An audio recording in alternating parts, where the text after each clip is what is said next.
¿Cuánto nos agradaría permanecer más tiempo aquí? Permítanos decir ahora una palabra para terminar en cuanto al último salmo en esta sección. Es el Salmo 41. Cuando uno lee este Salmo 41, se da cuenta que comienza con una bendición. Dice, «Bienaventurado el que piensa en el pobre». Y finaliza diciendo en el versículo 13, «Bendito sea Jehová, el Dios de Israel». En esa palabra podemos ver que quiere decir que es feliz. Esta sección, la sección de Génesis de los Salmos, comenzó con un hombre feliz y finaliza de la misma manera. Y aquí tenemos un salmo mesiánico. ¿Qué es lo que tiene aquí? Bien, tiene la traición de Judas. En el versículo 9 leemos, «Aun el hombre de mi paz, en quien yo confiaba, el que de mi pan comía, alzó contra mí el calcañar». Este es un versículo que es citado en muchas partes. Fue citado en el Evangelio según San Juan, capítulo 13, versículo 18. Y esto se cumplió en Judas. Y hace de este un salmo mesiánico. Tenemos algo más. Notemos el versículo 10. «Mas tú, Jehová, ten misericordia de mí, y hazme levantar, y les daré el pago». Tenemos aquí la resurrección. Escuche, «y hazme levantar, y les daré el pago». Usted puede apreciar que en esta sección de Génesis tenemos la muerte de Cristo. También tenemos la resurrección. Pero usted se da cuenta que la muerte de Cristo, y deseamos expresar esto con toda claridad, la muerte de Cristo no salva a nadie. Es la muerte y la resurrección de Cristo lo que salva. La resurrección es muy importante. ¿Qué es el Evangelio? Jesús murió por nuestros pecados según las Escrituras, según los Salmos, y Él fue sepultado y resucitó al tercer día según las Escrituras. Esto es parte del Evangelio, la resurrección, y sin ella no hay Evangelio. En el día de hoy estamos viendo nuevamente a incrédulos que están hablando de Jesús. Tienen todos ellos una opinión de Él, porque así son las cosas. ¿Quién dicen los hombres que es el Hijo del Hombre? Usted tiene que tener una opinión. Y hoy aún en estas representaciones modernas acerca de Jesús, ellos siempre lo dejan sobre la cruz o lo dejan en la tumba. Thomas Jefferson lo dejó allí en sus enseñanzas morales de Jesús. Él lo dejó allí donde dice, ellos hicieron rodar la piedra en la tumba. Allí no hay evangelio, amigo oyente, pero la piedra fue quitada y él salió de la tumba, y eso es lo que tenemos, la resurrección. Luego nosotros podemos decir en una manera maravillosa, «Bendito sea Jehová, el Dios de Israel, por los siglos de los siglos». Y luego tenemos un amén doble, amén y amén. ¿Qué quiere decir? Que Él ha puesto el toque final en cuanto a nuestra salvación, y que cuando Él se levantó de entre los muertos, Él ascendió al cielo y se sentó, porque Él ya había finalizado todo por nosotros. Amigo oyente, usted no tiene nada que agregar a esto, pero tampoco tiene que quitarle al Evangelio. Él murió, Él resucitó, y sin eso no hay Evangelio. ¡Qué tremenda es esta sección de los Salmos! En nuestro próximo programa, Dios mediante, vamos a continuar en la sección de Éxodo de los Salmos. Esto es grandioso. Hasta entonces, amigo oyente, que la fiel compañía del Señor sea con usted en todo instante, es nuestra ferviente oración. En este día, amigo oyente, llegamos en nuestro estudio del libro de los Salmos a una sección completamente nueva. Quizá usted recordará que al comienzo del libro de Salmos, en la introducción, mencionamos que este libro está dividido como el Pentateuco, es decir, los primeros 5 libros de la Biblia. Ya hemos recorrido la sección que corresponde al Génesis. La sección del Génesis estaba comprendida entre los Salmos 1 al 41, es decir, los primeros 41 salmos. Esos eran los salmos donde se hablaba de la manera maravillosa de la creación. El Salmo 8 en especial es un gran salmo de creación. Luego había otros salmos que se referían a esto. En el Salmo 19 tenía que ver con el hombre al mismo comienzo, el hombre bendito, el postrer Adán en realidad. Eso lo pudimos ver allá en el Salmo 1. Y luego vimos que el propósito esencial de Dios es el de llevar a su rey al trono. Esa era una sección maravillosa. Llegamos ahora al comienzo del Salmo 42. Y la sección de Éxodo comprende hasta el Salmo 72. Vamos a encontrar aquí, de la misma manera en que uno encuentra al comienzo del libro de Éxodo, que el pueblo de Dios se encuentra en una tierra extraña, lejos de la tierra prometida. Esta es gente que está sufriendo. La bota opresora del dictador está sobre ellos. Uno puede oír sus quejidos, sus lamentos, puede escuchar el sacudir del látigo de los crueles capataces que los castigan. Ellos están pasando por grandes dificultades. En lugar de disminuir, éstas están aumentando. Finalmente, sus quejidos son oídos. El Señor se levanta a favor de su pueblo sufriente, y entonces Él cumple el pacto que ha hecho con Abraham, Isaac y Jacob. Y luego el Señor los saca de la tierra de Egipto. Eso es lo que vemos aquí. Estos salmos que encontramos aquí, los primeros 7 salmos, del 42 al 48, nos indican las mismas condiciones, pero esto no tiene nada que ver con el pasado. Tiene su objetivo en el futuro y revela las experiencias futuras del remanente de Israel. Eso es lo que vamos a ver.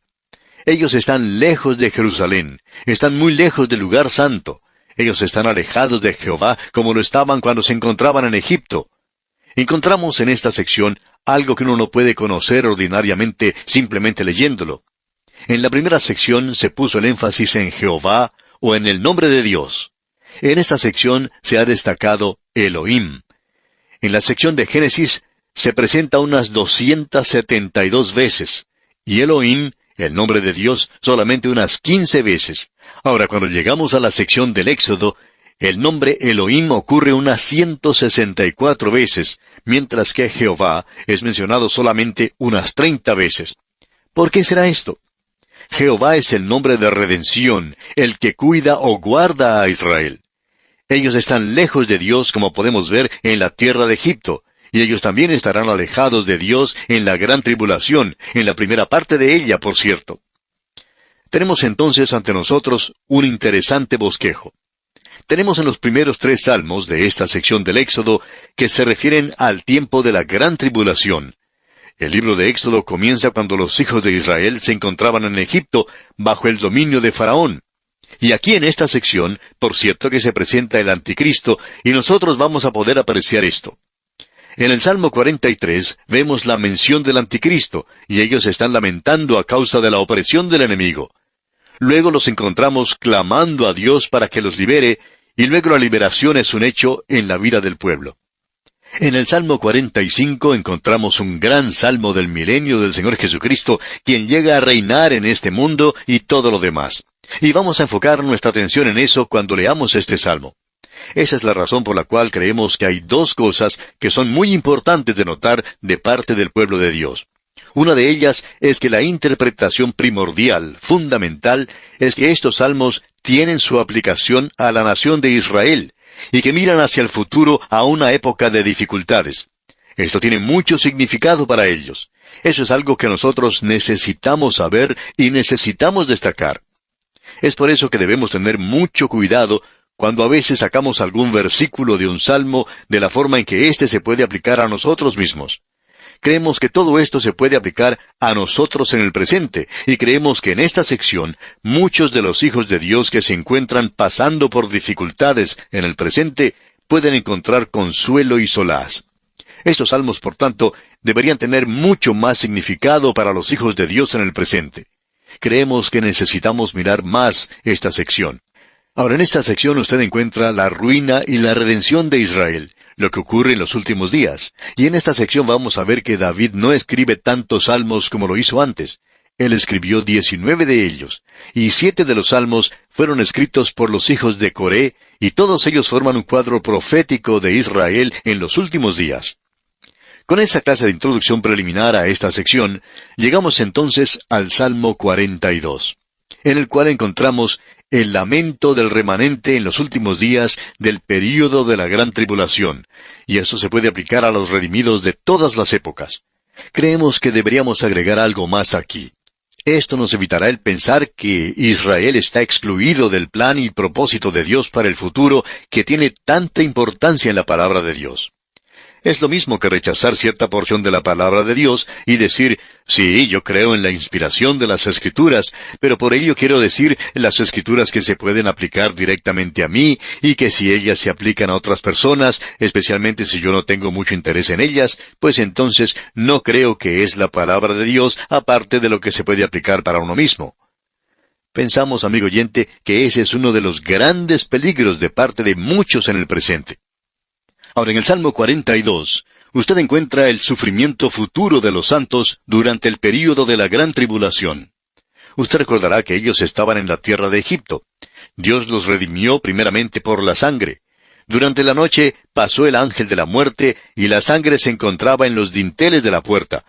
Era una redención por sangre. Se había sacrificado el Cordero de la Pascua. Pero hay otro segundo aspecto de la redención que tomó lugar en el Mar Rojo. Esa es la redención por poder. Y aquí tenemos, digamos de paso, la redención ante nosotros. La redención de ese entonces. Y esta gente está lejos de su propia tierra. Este es el remanente de Israel.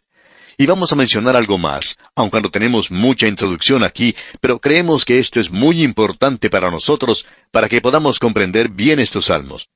Otra cosa que creemos es algo maravilloso de notar en esta parte, es que aun cuando estos salmos tienen una aplicación maravillosa para cada uno de nosotros en el presente, debemos reconocer que es primordialmente para el remanente. Y cuando decimos remanente, no queremos decir toda la nación. Debemos tener esas dos cosas en mente. Cuando usted dice Israel, el pueblo elegido, usted siempre se está refiriendo al remanente, no a la nación completa. Cuando usted, amigo oyente, dice la iglesia, ¿qué es lo que quiere decir? ¿Es acaso la iglesia la suma de todas las denominaciones e iglesias? No, amigo oyente, no creemos que sea así. La iglesia está formada por el cuerpo de creyentes que están en Cristo, y ellos no llegan a ese punto al haber simplemente inscrito sus nombres en el registro de una iglesia, o al unirse a una iglesia, o al pasar por alguna ceremonia. Solamente lo pueden hacer mediante una relación personal con Cristo. Así es que debemos hacer siempre una diferencia entre la iglesia organizada, la iglesia visible, como se la llama generalmente, y la iglesia invisible. Siempre hemos dicho que la iglesia invisible era demasiado invisible los domingos por la mañana y en los cultos a mitad de semana.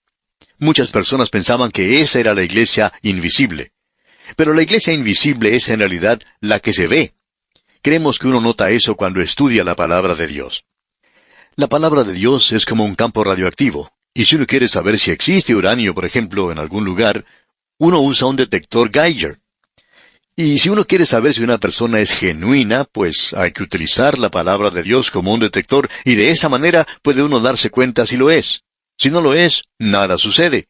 Pero si esas personas se interesan en la palabra de Dios, y la aguja en el detector Geiger comienza a agitarse de un lado a otro, ellos quieren conocer la palabra de Dios, y entonces decimos, allí hay verdaderamente un Hijo de Dios que ha renacido.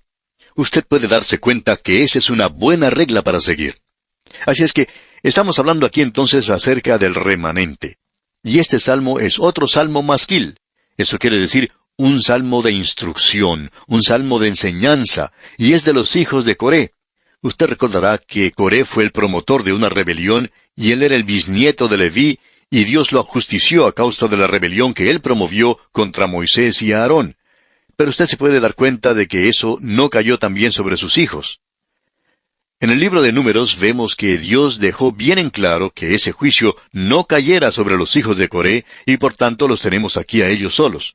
Ellos son quienes escribieron estos salmos, y son bastante maravillosos. Usted puede notar que al comenzar la lectura de este salmo, tenemos aquí un cuadro profético del período de la gran tribulación. Leamos los primeros 2 versículos de este Salmo 42. Como el ciervo brama por las corrientes de las aguas, así clama por ti, oh Dios, el alma mía. Mi alma tiene sed de Dios, del Dios vivo. ¿Cuándo vendré y me presentaré delante de Dios? Bien, no deseamos regresar nuevamente a Egipto. Quisiéramos mirar hacia el futuro porque llegará un tiempo cuando esta gente nuevamente estará fuera de su tierra, y esa es la creencia que mantienen varios expositores de la Biblia del presente. Son personas excelentes, podemos afirmar.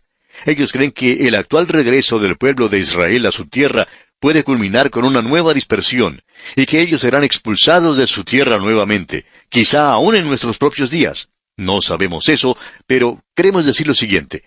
El remanente santo de Israel está fuera de su tierra. Muy pocos de ellos han regresado a su país, y uno encuentra que en ese país existen 2 grupos. Está el que uno puede llamar el judío ortodoxo, esperando la llegada del Mesías, esperando que Él venga, deseando reedificar el templo. Y uno puede encontrar otro grupo que no tiene ningún interés en eso, quienes dicen que esos días ya han pasado. Hemos comenzado una nueva era. Ahora tenemos que preocuparnos de Egipto y esto y lo otro. Los árabes constituyen nuestro gran problema. Permítanos decir aquí, amigo oyente, que el remanente santo de Israel, el pueblo de Dios, tiene un ansia de Dios. Y eso es un cuadro de David, es un buen cuadro de él, y también es un buen cuadro de cualquier época. Opinamos que David podría haber dicho fácilmente estas palabras cuando se encontraba en una cueva mirando hacia el valle. Él escucha a los cazadores hablando a sus perros, y en unos minutos él puede escuchar el crujir de las ramas debajo, y los hombres de David que están de guardia se ponen alerta, y de pronto aparece en un claro donde hay una vertiente de agua a la puerta de la cueva en la cual se encuentra David, aparece un pequeño ciervo. Este animalito está con su boca llena de espuma, tiene tanta sed, sus costados están mojados de transpiración. Se acerca al agua y bebe profundamente. Luego espera un momento, sumerge su cabeza una vez más y sigue bebiendo. Por eso es que el salmista podía decir aquí en el versículo 1, como el ciervo brama por las corrientes de las aguas, así clama por ti, oh Dios, el alma mía. ¿Es así como se siente usted acerca de él, amigo oyente? Uno escucha tanto hablar que uno es muy legalista, y si guarda los 10 mandamientos, usted está agradando a Dios. Amigo oyente, el hombre en la actualidad está alejado de Dios. Necesita mucho más que los 10 mandamientos. Los 10 mandamientos simplemente nos muestran que somos pecadores. Pero nosotros estamos alejados, en rebelión contra Dios. Nosotros no solo no tenemos ningún deseo por Él, sino que tampoco tenemos ninguna capacidad para Él. Por eso es que necesitamos nacer de nuevo. Debemos ser traídos nuevamente a la familia de Dios y llevados al lugar donde podamos decir, no simplemente citando un versículo de la Escritura, sino algo que salga de nuestros propios corazones. Poder decir, como el ciervo brama por las corrientes de las aguas, así clama por ti, oh Dios, el alma mía. Esto tendrá mucho significado en aquel día para este remanente apartado de Dios y lejos de su tierra, y es significativo ahora mismo para muchos de los hijos de Dios. Escucha ahora lo que dice el salmista. Este es el remanente y habrá mucho dolor y sufrimiento en la tierra de Egipto. Leamos el versículo 3 de este Salmo 42. Fueron mis lágrimas mi pan de día y de noche, mientras me dicen todos los días, ¿dónde está tu Dios? Eso es lo que ellos van a decir en el período de la gran tribulación. ¿Dónde está tu Dios? ¿Cuándo va a llegar el Mesías? ¿Dónde está la señal de su venida? Todas las cosas continuaban como estaban, y en el versículo 5 leemos, ¿por qué te abates, oh alma mía, y te turbas dentro de mí? Espera en Dios, porque aún he de alabarle, salvación mía y Dios mío. Y esta es la esperanza. Escuche luego su clamor aquí en los versículos 6 y 7. Dios mío, mi alma está abatida en mí. Me acordaré por tanto de ti desde la tierra del Jordán y de los hermonitas desde el monte de Mizar. Un abismo llama a otro a la voz de tus cascadas. Todas tus ondas y tus olas han pasado sobre mí. Esas son las mismas palabras que Jonás utilizó en su oración. Jonás había descendido a las fauces de la muerte. Esta gente pensará que en este punto todo se habrá acabado, que ellos serán destruidos en este período. Pero Dios vendrá, Dios libertará. Se nos dice en los versículos 8 y 9 de este Salmo 42, pero de día mandará Jehová su misericordia, y de noche su cántico estará conmigo, y mi oración al Dios de mi vida. Diré a Dios, roca mía, ¿por qué te has olvidado de mí? ¿Por qué andaré yo enlutado por la opresión del enemigo? ¿Se siente usted, amigo oyente, de esa manera algunas veces? De seguro que muchos de nosotros hacemos eso. Pero Él no hace eso. En el versículo 11 termina diciendo, ¿por qué te abates, oh alma mía, y por qué te turbas dentro de mí? Espera en Dios, porque aún he de alabarle, salvación mía y Dios mío. En un momento desesperado, Él se vuelve hacia Dios. La ayuda no viene del este, ni del oeste, ni del sur. Mi salvación viene de Jehová, quien hizo los cielos y la tierra.